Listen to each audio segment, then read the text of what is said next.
plus minus, good and evil. And we have a light side and a dark side of C++.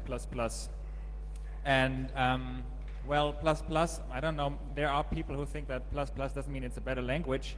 And one of them is Felix von Leitner, who has made a case against C++. Please give him an applause.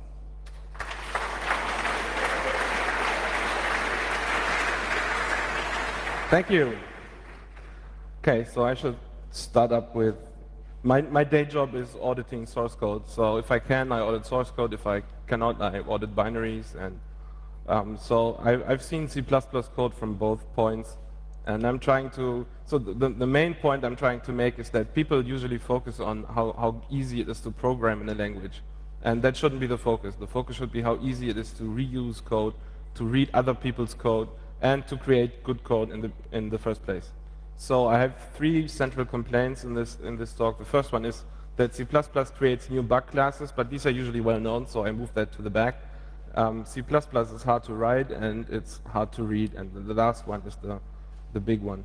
So as a warm-up, I Googled for C++ error messages, and I don't know actually what code does this, so I thought I should try myself to have one really typical C++ code.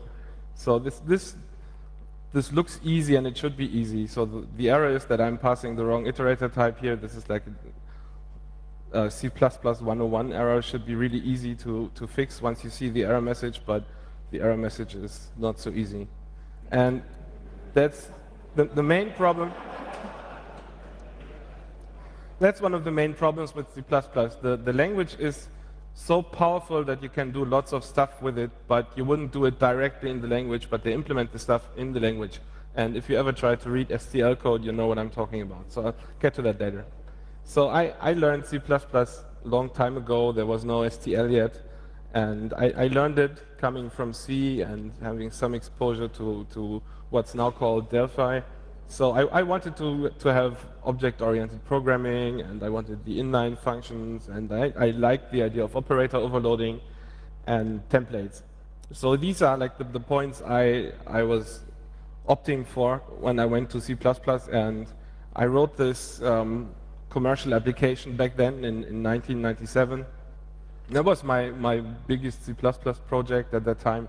So it was a search engine, and I wrote it, it worked, it wasn't that big, but over the years I had to touch it a couple of times, and that's something that I find deeply disturbing. If the language has to be changed and you have to go over all your code and change the code. So these are not big changes, but the first one is can be annoying. So the lifetime of the declaration of I changed. And this looks obvious, like if you forget to change it, you get an error message, but some people use I more than once in different layers in the same code. So they declare a small instance of this, and I did this a couple times because I is usually my iterator in loops, like most people do. So you get really subtle errors just because the behavior of the language changed on me, and I had to go over all the code and change everything. And this is like wasted time, right? This has happened a couple times with C++. These are the occasions that I remember, and that was the beginning of me not liking C++. So that's why I'm listing it. None of these is really that big of an issue, but if you have this old code and you wrote it once and you don't want to touch it, I mean, that's usually the goal of code, that you write it once and then it works, and then you never have to touch it again. But eventually someone runs it on this Debian system and get update, and the libraries change, and so they recompile, and then it blows up. And this stuff is not necessary, and it caused lots of trouble for me, and that's why basically this happened. And the ever-changing styles is not just stuff you have to change, but also stuff that the best practices tell you to change.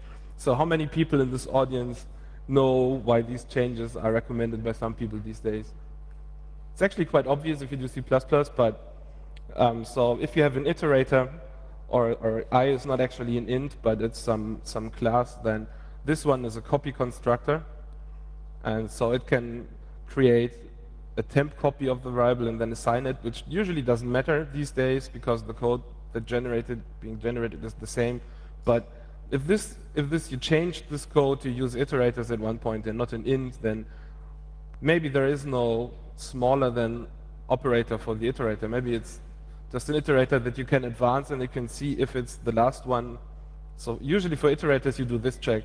But this is all just best practices stuff. So some people don't just change the code because the language changes, but also because their idea of the language changes. And that means that in a usual grown C++ project, you find all kinds of styles mixed together, and sometimes people just change things, and you need to look more than once to see what the code's doing, because maybe it's a different style you're not used to, and the language shouldn't be so powerful that you can do it in like a trillion ways, because then it makes reading harder. I mean, if any one of you is doing Perl, then you know what I'm talking about. So C++ is really optimizing in the wrong direction. It's not trying to be a language that you can write big projects in, but it's trying to be a language that if someone wrote this great library, then it's really easy to use the library. So STL is a library that by all standards is really good C++ code, and Boost is also very well known, and it's also very easy to use once you know it.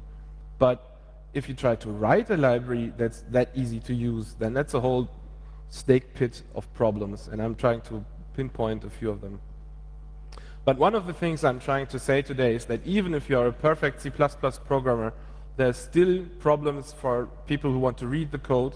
Even if you do everything right, then the auditor still has to look at lots of context suddenly that should be necessary. So writing a good library is almost impossible. I have a few examples of stuff that gets blown up in most cases, and reading a good library is even harder. So if you try to read the Boost code, I have some examples later for particularly bad stuff where if you look at it, you're not even sure how they did it. So, but this stuff like that can be done in C++. So the thing that I'm saying is that you should optimize to make the code readable.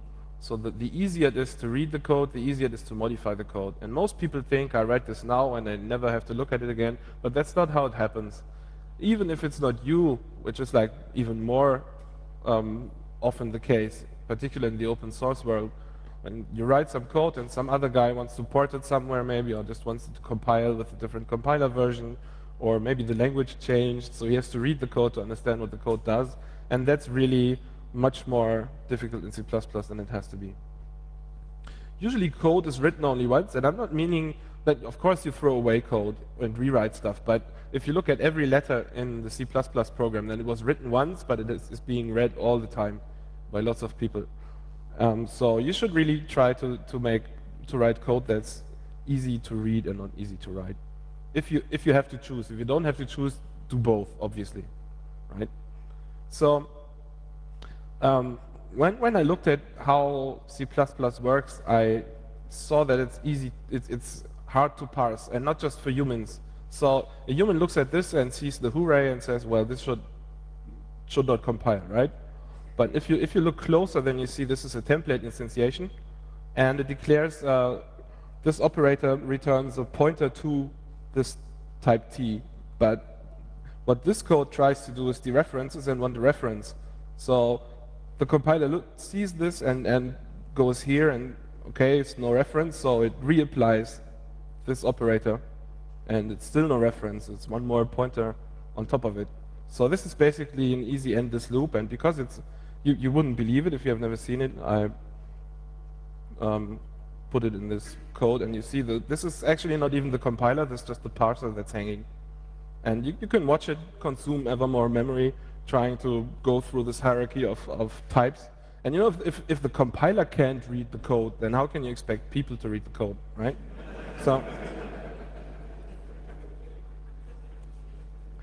So this looks worse than it is. What this code basically does, it has two structs and both define the same type. So there's a type def inside the struct for foo, data type foo. Then it declares two structs that both inherit from this class. So both now have a type foo. And if you do a multiple inheritance on these two classes now, then the compiler has to check that in all branches, foo is a compatible type. So what this code does, I'm using the preprocessor so it fits in on the slide, but what this code basically does, it does multiple inheritance recursively. So in the end, you have like this tree of structs all doing multiple inheritance, basically in the end on this A, but you have 2 to the power of, I think, 10 or something in the end of subclasses, all with the type foo.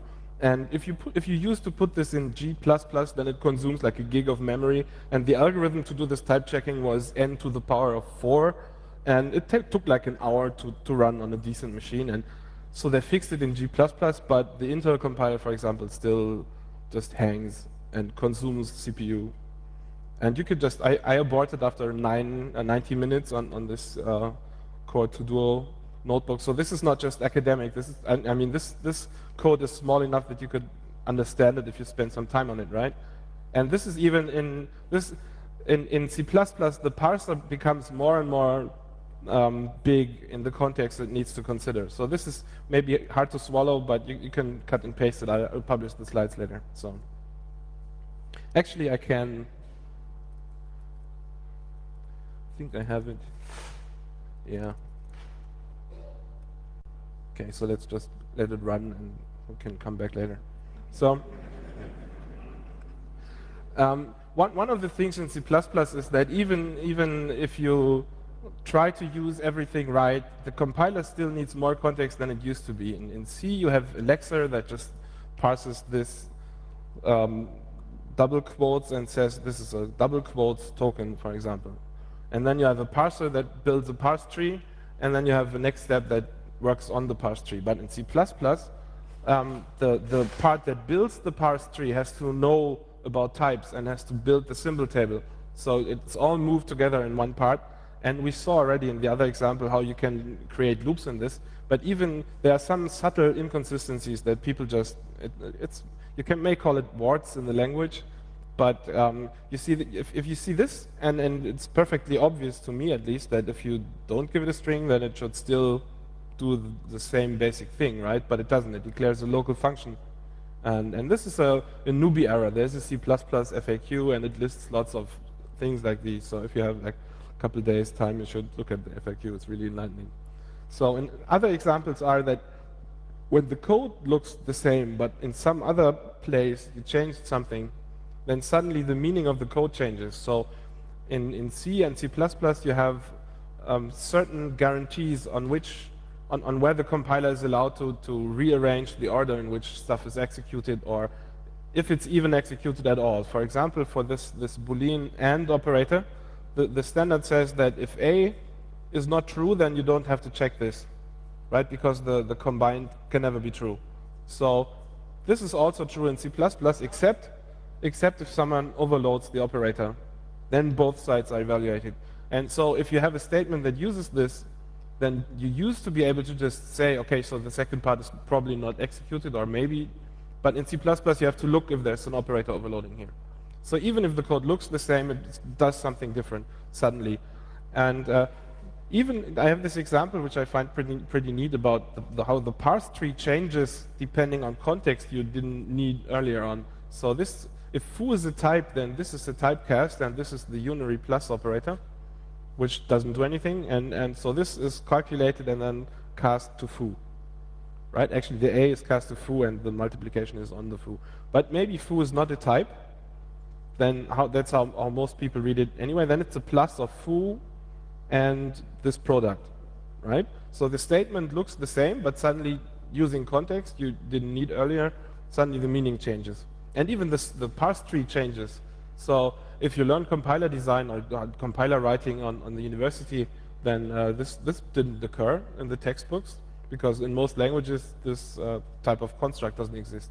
So it's really hard to write a C++ compiler, and you can see that on most compilers on the market. It took them like 20 years to iron out most of the problems. And they're still really slow compared to C. So just so you know, it's still going, right? So the similar thing to the end operator is the comma operator, which is kind of obscure, so but I'm still listing it. So in C and C++, if you have A, comma B, then it means A is evaluated and then B is evaluated. But if someone declared a different operator, then suddenly the meaning changes, and it could be that this doesn't matter in the normal case, but this could be a function call that modifies some data structure somewhere completely else, right? So suddenly you need to look at both and figure out the order. And C++ is also hard to write, so it's more difficult to find good examples for this, but I think this one illustrates the point well. So if you look at cin, which is like it's standard, it's part of standard C++, it's the standard input stream, it has a type conversion to void pointer. And that looks kind of strange because why would you need a void pointer? And it turns out that what they really wanted was this. So it looks like they really want a bool, right? But because C++ inherited from C, if it was a bool, then you could write this expression, which is wrong because it's trying to write, right? But this is not cout, but cin. So this would still compile because the bool would be converted to an int implicitly, and the shift would be done on the int, and the result would be discarded. So they said, okay, to make this right, we need to do it, make it a void pointer. And this small, I mean, who of you, if you write a piece of code and it returns a bool, would think of this, right? So this is the kind of words that I think that you need to know if you want to write a good library. And that's why writing good libraries is really hard in C++. So there's some other stuff that's partially known, hopefully, in C++ programmers. So I have extra pages for all of these. There's just the list. So you can throw exceptions in destructors, and you shouldn't throw exceptions in constructors. And there's all of these things have good reasoning behind them. So none of these is like, oh, I'm going to piss on the developers. But they have good reasons for all of these. But still, in the end, you have to know all of them. And this looks really stupid. Why would you have exceptions if you can throw them in a destructor, right? So the initializer is done. This is a little esoteric. I have a good example on that. Auto PTR is the standard C++ idea of how to do garbage collection with a poor man's garbage collection, and it's completely broken, really. So you shouldn't use it for anything. I have an example on that too. So another design decision with C++ was that iterators shouldn't know anything about the container, and this leads to all kind of interesting breakage if you misuse iterators. I have examples for that too. And for vector, and this really bugs me. Because why would you have a special vector class and say people don't use the arrays anymore because there's no range checks in the arrays? And then they have this vector class and they don't do bounds checking in the operator. It just doesn't make sense. And it's historical, so in the early C++ compilers, this there was a high abstraction penalty. We call it abstraction penalty these days. There was a high penalty for the compiler was unable to inline it really, and so the code was not guaranteed to be like fast enough. So they said, okay, so we leave the option open, and GCC still doesn't do this. So another thing that's really unclear how this can happen, but if you think about it, it becomes clear. So you can't call virtual member functions from the constructor and the destructor, which is less evil, but the constructor is bitten a lot of people. So let's say you want to throw an exception from a constructor or a destructor. So the destructor is the easier one to understand why you can't do it. So let's say you have this delete operation on an array with 10 members and the second one throws an exception. Then what do? The other ones are still not destructed. So if you say, okay, I'm ignoring the exception and I'm still destructing the other ones too, and another one throws an exception, then you would have two outstanding exceptions, and C++ can't have that. So that's why you can throw exceptions in destructors. So as I said, there's a good reason for everything in this. So, but still, in the end, it's like, what the hell? So in constructors, it's different. And one of the problems with constructors is that they don't return an int or something. So you can't use the error value to say that you failed. So you have to use an exception if you fail for some reason. So one of the problems is that if you throw an exception in the constructor, the object isn't set up properly. So the destructor isn't called on the constructed object itself. So if you initialize anything in the object and then fail halfway, then it's never freed. You have to do that yourself. So you have to catch your own exception really, or do before throwing, just uninitialize the stuff you already did. And this wouldn't be so bad if C++ wouldn't have the major selling point of the stack being unwound for you. And not even the local stack is cleared up. And I couldn't believe this myself, but you're welcome to try this. Don't believe anything I tell you. This is all, so you should test it yourself. Not even if you have a local variable on the stack. I think I have a test. Okay, so this is still. I think I have one for those too. Yeah, okay, so this is just a small test program. You probably won't be able to read it. Just all the constructors and destructors just say they're being called. And I have this test class that includes this verbose class on the stack locally and then throws an exception.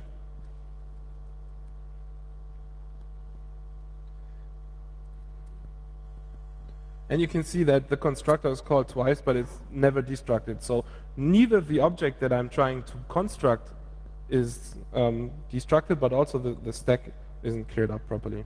So that's really horrible, right? And so you have to do your own cleanup. And this is stuff that usually isn't tested for, right? You test the cases that look like they might happen, and most people don't think that stuff could fail in the constructor and throw an exception. But it happens all the time. For example, if you allocate some memory and there is no memory left, then you get an exception. So the initialization order it looks like it shouldn't be an issue. I have this contrived example here. So I have this class that has a pointer, and it's my own array, right? It's like a vector. So what I'm doing here is that I have n, and that the constructor gets the desired size of the vector. And at first, it puts the n in allocated, which is a member, right? Then it says used is 0, and then it allocates this amount of members. And in C++, it's not this order that matters, but it's this order. So what happens here is that the thing being done first is the data initialization, and at this point, allocated wasn't written to. And this is the kind of stuff you wouldn't expect if you write code, right? Because usually in C and C++, the comma operator says the left side is done first, and then this is done, and then this is done. And this is the kind of stuff that you can shoot yourself in the foot and not even notice, right? So this actually happens from time to time. There's web pages about this, and people filing bugs against GCC, and the GCC people saying, but this is the standard says it should be like this. So about auto PTR, so it's supposed to be the garbage collection wrapper around a pointer. So the idea is that if you have a constructor or some function that can throw an exception in the middle, then you use auto PTR, and once it goes out of scope, for example, because an exception was thrown, then it frees the memory. The problem is they don't have any reference counts or something. So if you have two auto PTRs and you do an assignment between those, then the first one, the original one, doesn't own the object anymore. And this in C++ can happen implicitly. You can write a statement that looks nothing like an assignment, but GCC or the compiler has to create a temp object, and at that point you lose the contents of the auto PTR. So this means no explicit assignments. Okay, you can live with that probably. You can't pass it by value into functions. And it breaks when you put it in STL containers, because those reserve the right to copy the members all the time. So you have this pointer that you really can't do anything with. And this is like typical for parts of the C++ standard. The first iteration usually sucks. And the people understood this, and there are better alternatives in the next version of C++ that's being debated now. But they ship this, and there are books out there telling you to use it and how not to shoot yourself in the foot while doing it. But I mean, ignoring it is easier than just not shooting yourself in the foot and using it. I said that iterators just don't know anything about the container. So if you do something like this, you have container A and call remove with an iterator that points to another container, you get silent breakage. So if it's a list, then what this does is remove the object from B, but decrease the size of A, which is it's wrong, obviously, right? So you get very weird effects suddenly. And this could be checked, but it isn't. And they're not even debating if it should be checked because it's a performance issue, right? So other problems could be that if you have an iterator to an object that was removed, like in a different thread maybe, or you just removed it yourself. So for example, you have this list and you want to remove all the members where the first character is an S, right? So what would you do? You just use an iterator, walk through the list, and if it starts with S, you say delete, right? Or remove, it's called remove. But that invalidates all the iterators. So the way you would have to do it safely would be to restart from the beginning and again look for the first one with an S. So the STL, there's some wrapper that does this for you, but I mean, it still stinks, right? So There's cases where this is not so obvious. For example, if you have a balanced tree, which is used for the map, for example, in C++, and then you delete some other object in this collection, then the tree might rebalance. And the iterator is just a pointer, really, so it doesn't know that the tree was reshuffled. So it points somewhere, and if you use it, then it might work most of the time, but sometimes it stops working, and then it's a pain in the ass to debug this. Or even worse, if someone destructed the container, then the iterator doesn't know anything about it, and you have memory corruption. So all this abstraction, usually you do this kind of abstraction so you don't have to do the checks yourself. But in C++, you get the abstraction and you have to do the checks. So this bounce checking thing is another pet peeve of mine. I have another talk on the third day about what optimizations in code you shouldn't do because the compiler already does them for you and you only make the source code worse. And this is one of them. So if you're interested in this, then come back on day 3.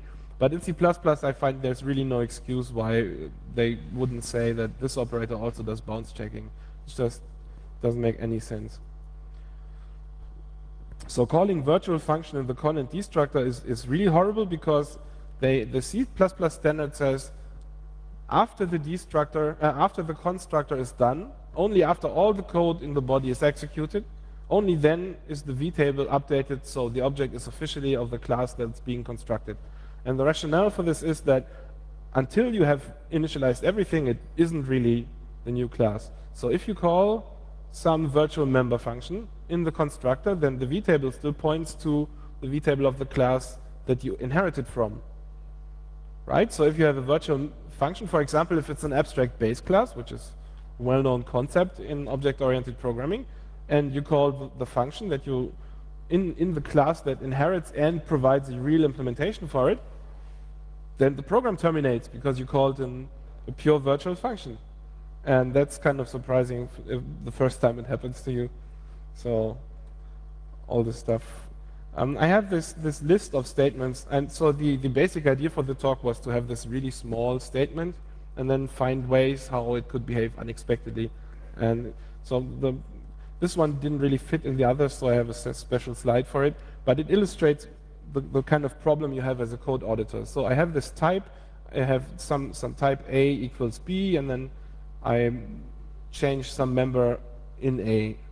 So if you come from C, then you would say, okay, so B isn't modified here, but that's not true. It's not clear. So you could define the type, so that's a reference to other type. And then this doesn't actually create a copy, but both point to the same memory. And if you audit code, you have to check if this is true. Even if the guy who wrote it would never do that, but you still have to check it because that's the job of the auditor, right? So all this crap you have to look at in C++ really makes auditing hard. So this is the statement in the end that I came up with to see how not easy it could be. So it looks easy. You have this basic idea. So for example, Baz could be an int, and this could be some kind of struct with a pointer to something, function pointer, and you pass an int. But it could also be a reference. Baz could be a reference. And then we override something else. It could even be a reference to foo. And someone could have provided this operator for it. And then suddenly in the next line, foo is changed. Or it could be a class with its own operator. It could be a smart pointer. And then I would have to look at the code that implements it to see maybe every statement in there could look this easy, but have the same trail of crap you have to check. And bar could be a member function, obviously. But it could be a reference. And it could be alias something else. So, and if you the next question is which buzz is it? So there could be like in the root scope, or there could be namespaces, and you can tell from this line. So usually what you do in C++ is you're using namespace, whatever, but there can be more than one of these statements. And they can be anywhere. They can be like 1,000 lines before. They can be in a different file that's included somewhere. So you have to chase all the way for this. And what if it's using more than one namespace? Then you have to look at those namespaces too, to see if it has those. And so you end up chasing all the way in the whole project. So then there could be templates. You've probably been waiting for this. Could be templates. Maybe it's more than one template. And maybe there's a partial specialization somewhere. So that completely changes the syntax. So this doesn't happen usually in code, but as an auditor you have to check it. So one case that everyone knows is if you call sort, then you're supposed to give the ordering with the operator, the comparison operator, right? So in this case it's obvious, you call sort and this operator somewhere completely else changes the meaning of sort. But the whole of STL is just a pile of templates. So if anything is overwritten, it could subtly change the meaning of what you're calling. So in all cases, you have to chase all the code and really look at everything. So what if foo references some class, then a bar could be virtual function too, not just a normal member, it could be a virtual member function. So then you have to see which one is called. And this is a runtime decision, it's not a compile time decision. So just by looking at the source code, you don't know. You would have to know what kind of instantiations there are in the whole project, right? So the next context you need. And you can see this mushrooming to this huge thing you have to check. And if you have inheritance, that's a little known fact that many people don't know. If you have inheritance and you have in the base function, in the base class, you have some function called foo, and in the inheriting class, you have a different function called foo with a different signature. Let's say the old one takes an int and the new one takes a string, then the old one is gone, even if the signature was different. So all this stuff you have to check really makes auditing hard. And then it could be overloaded. So that's even worse than templates. So we would have to check which one of the overloaded versions accept int. And we're not done with that because there could be overloaded versions with default arguments. So we'd have to check for int, comma something equals whatever, default arguments. And then there could be ones that don't actually accept int but something else, but there's a type conversion defined to int. Right? So this statement looks really simple, but if you just enumerate all the stuff you would have to check to understand what it does, you can see this being a nightmare. There could be implicit type conversions in the assignment too. Maybe this returns a nord and then not a buzz, and then the type is converted, and there might be several steps in this too. And the assignment operator could be overloaded, and this could be overloaded, the reference operator. And in fact, even the brackets could be overloaded. And maybe the types don't match well, and then you get a temporary object that's constructed, assigned, and destructed. And then suddenly, if it's using auto PTR, you can see this falling on its butt, right? So, and there could be preprocessor, but I'm excluding the preprocessor because that would be a different talk. I agree that the preprocessor needs bashing, but not in this talk. So, even if you understand the code enough, then code auditing or penetration testing usually involves that you find some kind of problem, and the question you have to ask is this exploitable? So let's say I find this obvious buffer overflow somewhere, and how do I trigger this? And this can be difficult in C if people use function pointers and stuff, but in C++, this is really, you need all kinds of runtime states. So you can only really tell if you have a debugger, because looking at the code, this is practically really hard to answer.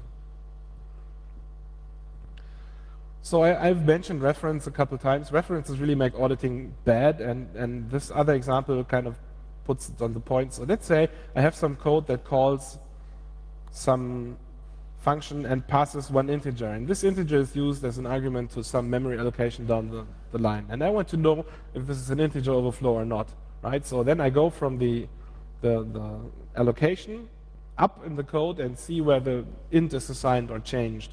And in C, at this point, it's not changed, because this is passed by value, not by reference.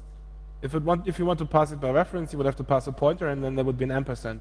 But in C++, it could be reference, and you can't tell. So to see this, I would have to chase this function. With all the crap I showed you, it could be like overloaded, default arguments, templates, namespaces, whatever. So this is really painful to find problems in C++. And even if we agree that reading C++ is hard, the whole language is too powerful, really. And if you look at STL errors, you get this analogy. It's not fair, really, but it looks like this kind of high-level C compiler that doesn't actually check anything, but just generates assembly code. And if you give it bad C input, then it just generates bad assembly code. So the STL error messages really look like the tool, like a couple iterations down in the pipeline, which doesn't have any of the context, just tells you, oh, something's wrong here. And it doesn't look anything like the code that actually has the problem. And so I asked a couple of career C++ programmers how they deal with STL error messages. And what they actually do, if you watch them, is that they just fudge around a little. So they, let's insert something here and maybe a new line there, and let's see if this changes anything, or let's add an ampersand. And so this is how it's dealt with. No one is really capable of understanding the error messages. And I mentioned earlier that C++ is too powerful for its own good, so I try to find some places where it's really obvious. So this is lambda calculus for C++. Someone actually did this, and I tried to find out how it's done, but the code is so unreadable. I dare anyone here to find it out and email it to me, and I'll mention you on my webpage, because I think no one can actually explain this. So the mechanism behind boost.lambda is so-called expression templates. So the supercomputing people usually used Fortran to do their stuff, because Fortran doesn't have pointers and no aliasing, so the compiler can make more assumptions and generate tighter code. So to get the same thing in C++, people have actually tried to use templates to create a parse tree in templates. So the compiler is actually interpreting another compiler that builds the parse tree for the arithmetic expression, and then everything is inlined, right? So you have like this extra level of compile time, which takes ages, but in the end, the code approaches Fortran. And so you have to understand that this code actually tries to do templates with like on-the-fly generated middle things. You can see this in this example. It's quite good. So this actually works. If you overload the slash operator and define some kind of closure class that doesn't actually do anything, but it's just the right-hand side of this expression, then you can actually define your own operators. And expression templates work kind of like this, but they actually work with plus and minus and the multiplication operator, and it's meant for matrix multiplications and stuff like math kernels. So people actually use this. I thought it's a joke when I saw the paper, but it's actually used, and it's the feature currently that promotes C++ in the scientific community. So most people, no need to mention this really, most people can't handle all that flexibility. So if you give them too much flexibility, they just shoot themselves in the foot. And this usually leads to code leaking resources, in most cases just memory, but sometimes also other stuff if someone throws an exception. And so this is a new bug class in C++, exception safety. And I have a contrived example later to show the typical failures of this. And suddenly you have to provide an assignment operator if you have a class. And people do that, but then if someone does something like this, and maybe not on purpose, but some macro or template ended up with this, then suddenly the assignment breaks down because the guy writing the assignment, who shouldn't have had to write the assignment in the first place, forgot to handle this case. This is actually pretty common. And then stumbling blocks like auto-PTR. So there's lots of flexibility, and you can see this breaking down in the marketplace, but apparently no one drew the conclusions from this. So a couple more words I have is like this. So if S is a string, standard string from the standard template library, then there's a different treatment for if the string is const or if it's not const. Because in one of the cases, it's guaranteed that there's a null byte in the end, so you can cast it, to give it as argument to legacy C string handling functions. In the other case, not. So this code, suddenly you have to see, is it const? And this is like hidden stuff. It's documented if you read the STL documentation, but that's like 400 pages, and you might as well read the phone book, right? So no one actually reads this. And even Björn Stostrup, who wrote the C++ book and the language, he says don't use this book to learn the STL. You should get someone to explain it to you. So this kind of stuff is all over the place, and no one knows it. And usually you will never hit this. I'm not saying that all of this will, most of you will never hit any of this. But if you do, it was completely avoidable. That's what I'm saying. So another word that I find really horrible is that if you want to overload the increment operator, and you just declare an operator plus plus, how does it know if it's the plus plus a or it's a plus plus? And so they decided that if you want to override a plus plus, then you get passed in dummy int, which is like the least elegant way possible to do this. But I mean, who comes up with this stuff? There's another little-known feature in STL that most people saw, but some people even try to use it. It's the allocators. So if you have like a container in C++, let's say a list, and you want to put it in shared memory, or let's say you want to put it in the graphics card memory. That's usually the two areas where people use this. Then you would have to give your own allocator. And once you do that, suddenly you cannot assign members from one of them. There's no interoperability with the same data structure, but one has the custom allocator and the other not, because this changes the type in C++. So it's the same data structure, it's just has a different allocator, and suddenly you can use like assignment and stuff. So this probably will never happen to you, because using allocators is really hard. I tried for like a week and couldn't get it to work, so I still don't know anyone who ever got this to work. If you know someone, contact me, because I'm curious, but I've never seen this work anywhere.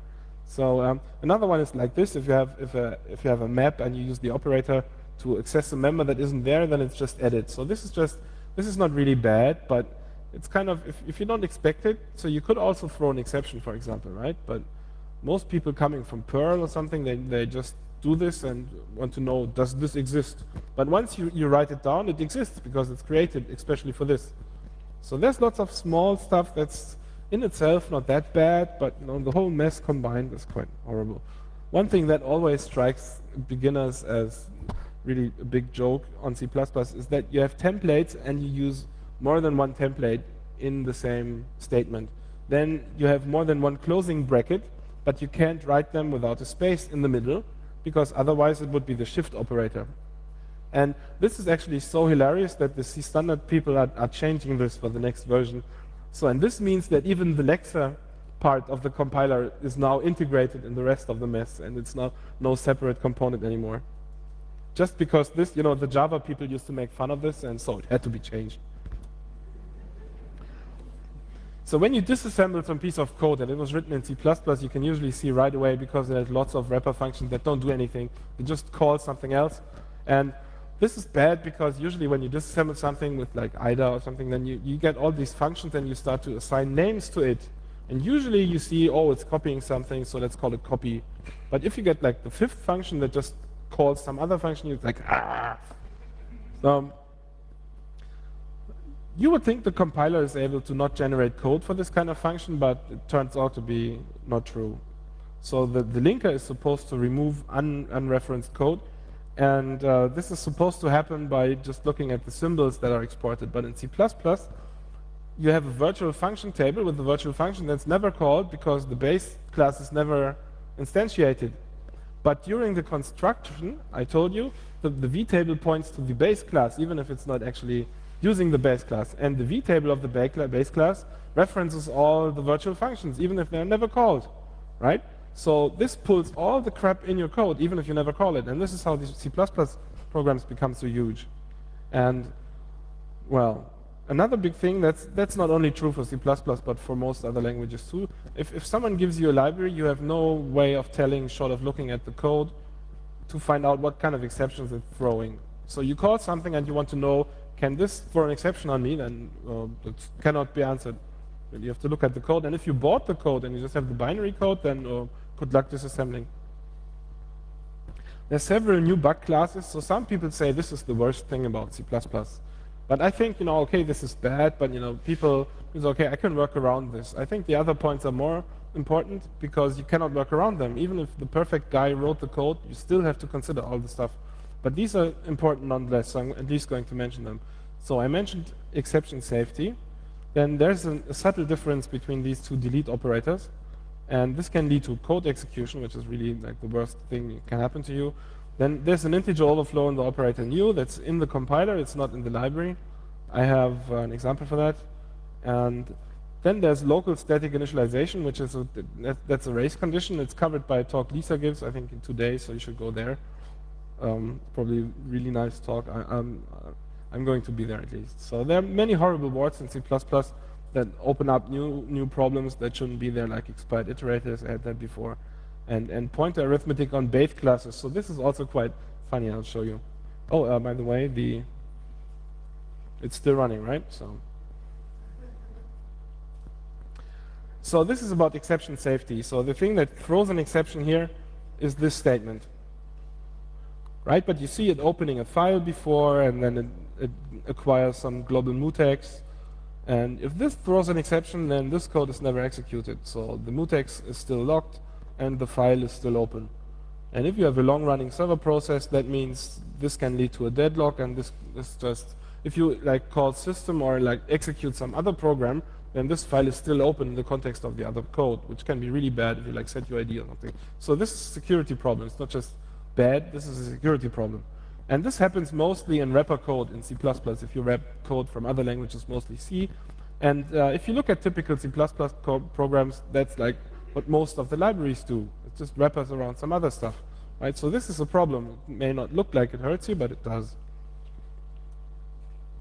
And so about the delete operator. In normal cases, so what most people do with arrays in C++ is they just use an array of int, or usually it's a char array, like for old string interoperability, or it's a wchar array for white character manipulation. And if you do that, then this is just the same. If you call the bracket delete operator or not, that does the same, because the members of this array are just ints and they don't have a constructor or destructor.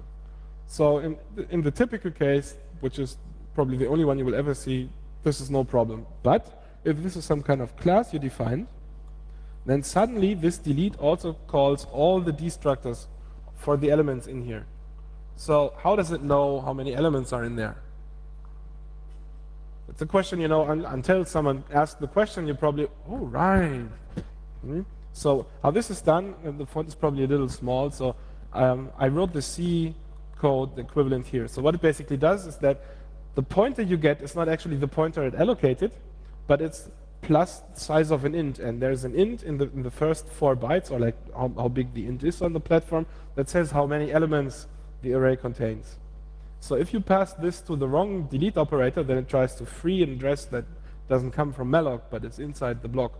So if the attacker can say what kind of data is in there, then you lose at this point, right? And the other way around is also bad. So if you, that's really the easy case, right? If you call delete and you, this by the way also crashes if no attacker is there. So this is not very, this is a rare thing, but it can happen in some error handling cases that are usually not executed. So this actually, you can actually see this in real world code, but it's rare.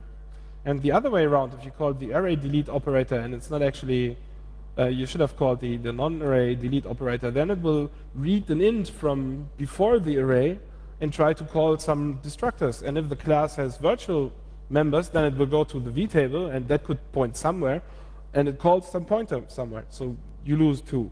So this is a security problem too, right? The integer overflow is subtle, so the example I'm giving here is this. So let's say you use wchar and someone gives you an n that is this huge number. So let's assume 32-bit for now, right? So in this case, what this does, it takes n and multiplies this times size of the size of each member. And this is what the compiler does. This is inline code generated at this point. Then it calls a regular operator new that just gets a size in bytes. And what that one does usually is just call malloc, right? So if you give this a value that makes the times size of wchar overflow lead to 0, like in this case, then the operator new is called with 0. So this is a typical textbook integer overflow, but you don't see any multiplication or addition here. So this is another one of those stealth implicit stuff happening behind your back. So this, actually all the compilers I know except MSVC still fail for this. MS Visual Studio fixes the bug, and I'm sorry to say it's my fault because I reported a couple of bugs to them and the guy said, oh, I know someone in the compiler group, and so they fixed it. But on most other compilers, including GCC, still fail on this. There's a subtle thing I'm going to mention, because the fix they have is that if there's an overflow, they just set the value they pass to the new operator, the overloaded one. They set it to -1, like the biggest value they can possibly represent.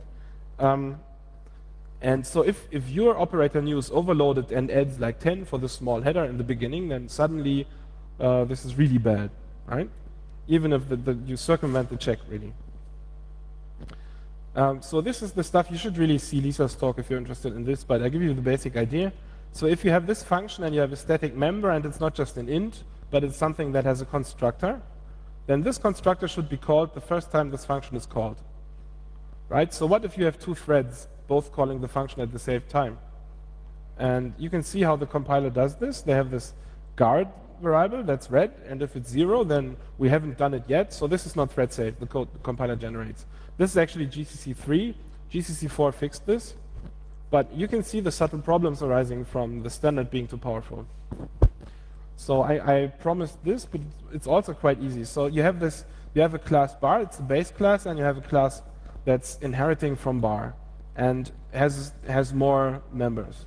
And now you have an array of them, like this pointer here somewhere, and you can pass this array, although it points to bar pointer, to a function pointing, although it is a foo pointer, you can pass it to a function expecting a bar pointer because it's a base class.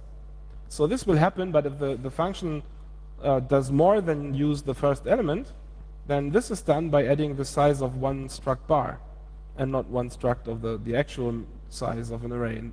Because it's not known, this function doesn't know it's just operating on the base class. And you can see that if the code is complex enough, this can bite you. So this is really the last slide I have. I found this quote from Johannes Strausstrup where he says, this linker problem I mentioned that all the virtual functions pull in all this crap code you don't need. And he said, whole program analyzers should be used to fix the problem. And this is a really hard problem. So he's basically proposing to solve a variant of the halting problem. And he's saying, this should be done, and we should use the virtual function tables, and we should look at the type information. And so my thinking is that this is done really a lot of times in C++. That people say, oh, in like a year or so we have better tools, and then this problem will go away. And this particular quote is like a couple of years old, so I'm not seeing it happen. So I'm expecting Nukem forever before this happens. So that's all I have. I hope I could get some impression to you how C++ can bite you. I'm not saying that other languages are better, but you should at least be aware of what you're using. Thank you.